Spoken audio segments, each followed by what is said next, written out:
সমালোচনা আমরাও চাই। That should be constructive criticism, সেটা গঠনমূলক সমালোচনা হওয়া প্রয়োজন। তবে আপনাদেরকে আমি এত উপদেশ দিয়ে কোনো লাভ নেই, কারণ আপনারা হচ্ছেন রিপোর্টার। কোনো সংবাদপত্র বা মিডিয়া পলিসি ডিসিশন নেওয়ার ক্ষমতা আপনাদের, সেই স্বাধীনতা আছে মালিক। মালিকরা যেটা চাইবেন আপনাকে সেভাবেই লিখতে হবে, সেভাবেই রিপোর্ট করতে হবে। আপনাদের স্বাধীনতা আছে,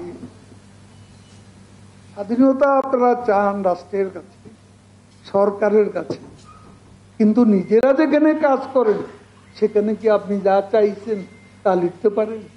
আপনি যা দেখেন তাকে লিখতে পারেন?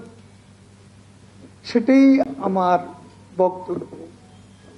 একটা কথা শুধু বলবো, সাংবাদিকতার নামে, সাংবাদিকের নামে লেখা নেই, পড়া নেই, সাংবাদিকতা বুঝে না, ধারে কাছেও নেই, এমন অনেকে। এগুলোকে মফস্বলে গিয়ে দেখি সরকারি অফিসে বসে থাকে সারা। ঢাকায়ও এই অবস্থা আছে, কিছু কিছু অফিস আমারও আছে, সেখানেও এই উপদ্রবটা আছে। এরা সত্যিকারের জার্নালিস্ট না। এই ভুয়া সাংবাদিকদের ব্যাপারে আপনাদেরও একটু সতর্কতা। সাংবাদিকতার নামে ভুয়া লোকজন যাতে এই মহান পেশাকে যাতে অসম্মানিত করতে না পারে, এখানে যেন সাংবাদিকতার নামে অপসাংবাদিকতা বিকাশ ঘটাতে না পারে, সে ব্যাপারে আপনারা সতর্ক থাকলেই আমরা খুশি হব। যাক, আমাদের